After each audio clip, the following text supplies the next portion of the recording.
Alrighty guys, welcome back to the reaction show. Got another iOS26 video here about liquid glass, which is the wallpapers and all that stuff and how it looks, and I'm pretty sure that's what it is. WWDC 2025 iOS26 plus liquid glass. So let's get into it. Let's see what else. Let's see if there's anything new that we're gonna learn here. I really want to know. I really want to see some more stuff. Anyway, I'm getting into it. Apple's WWDC for 2025 was different from what we usually get. So right off the rip, all of Apple's operating systems are getting renamed numerically. So instead of individual OS history version numbers, they're all just being renamed for the next iteration to just 26 in reference to the year that the majority of devices would be running these new operating systems. So the big change across all of their devices is a visual change that they call liquid glass. And it's a design that's inspired by how real glass interacts with light, like it bends and refracts and reflects light across different layers of the interface. And when you think about it, there's a lot of stuff happening when light interacts with glass, and they've tried to capture a lot of those details in the visuals of their new UI. But the name of liquid glass is just so on brand for Apple. It's not like Apple's the first company that's come out with like a transparent glass UI, right?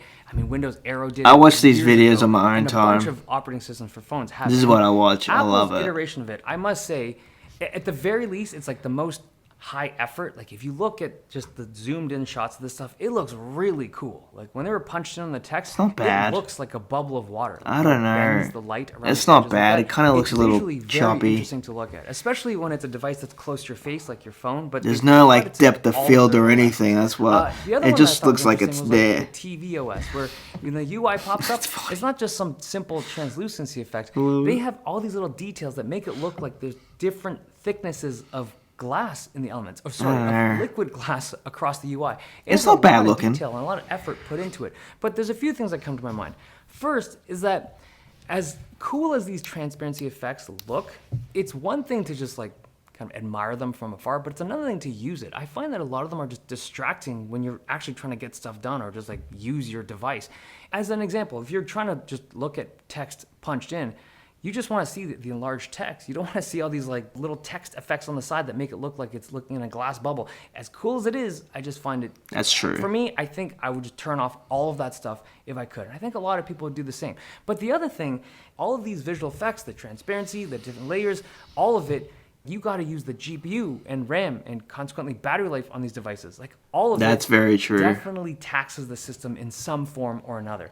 That's and true. when you look at the list of phones that can run, it looks iOS weird. I don't know if I it's like it. Crazy. They even have like the iPhone 11 on there, so I imagine any iPhone with 4 gigs of RAM or more could do it. But I don't know if I like it. I really don't know. Have some kind of like adaptive rendering, or maybe they just have a lot of the visual effects turned off.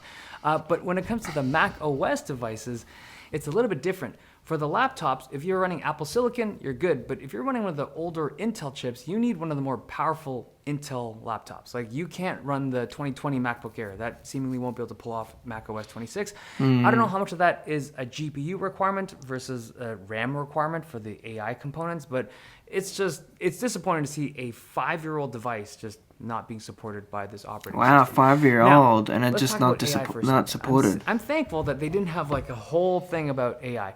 The AI stuff they did talk about was like spattered throughout their whole presentation, and it just seems like there's nothing wildly ambitious. It's just small things that we've seen from other companies, like live translations and more Genmoji stuff, some on-screen AI assistants. It's all just little tools that are nice to have access to. The thing they did with the photos was cool. Like you can take these 2D photos and apply some 3D spatial effects. Oh, that's pretty cool. I like that. The demos we saw, but it was interesting to me that they had no mention, there's no detail about like the personalized Siri experience that they talked about in last year's WWDC. Like it just really seems like that whole product stack was just so underbuilt. I love this stuff. I love this. Yeah. Clearly, it's not ready even a year later. Okay, a few things of note. First, Vision OS now has clocks and windows and pictures that you can stick on your wall, and the personas in there look way better than they used to. But they also showed some marketing material where they had two people with Vision Pros on, and it's like, it looks very superfluous to me when I saw it. Now, the other thing is iPad OS, which had a big bump in usability for multitasking. So it's much more like Mac OS in terms of like a menu bar and the 3 buttons on the top left that allow you to manipulate your Oh, wow, pencils and really? move them around. It's something that people have been wanting That's forever, pretty cool. So very glad to see it finally happening on the iPad ecosystem. Oh, But that's the cool. whole I of like that. WWDC was just That's cool. typically, I mean, it's a developers conference. we don't so there's need a it, lot of but- software, but typically it's more about like usability and functionality. Yeah. This time around, I was really focused on the aesthetics of liquid glass. But there you have it. I mean, this is something that we're going to be trying shortly. I have it installing on some devices right now. We'll see how it goes. Didn't really show us that much, but okay. Not really. I don't know if I'm a big fan of the liquid glass thing. The way it looks is a bit weird for me. It's a little bit choppy. I might react to some more footage. I might react to some more videos of iOS 26. I don't know. I wanna see more of this liquid glass. Not a big fan of it so far. I don't know. Not such a big fan of this. It's a bit too futuristic looking. I guess it's pretty cool what they're doing with the iPad. They're making it more like a MacBook. But there's a lot of things that we do not need now. We've got quite a lot of stuff on our devices there's things that we do not need. They're just like features. They're just like little upgrades.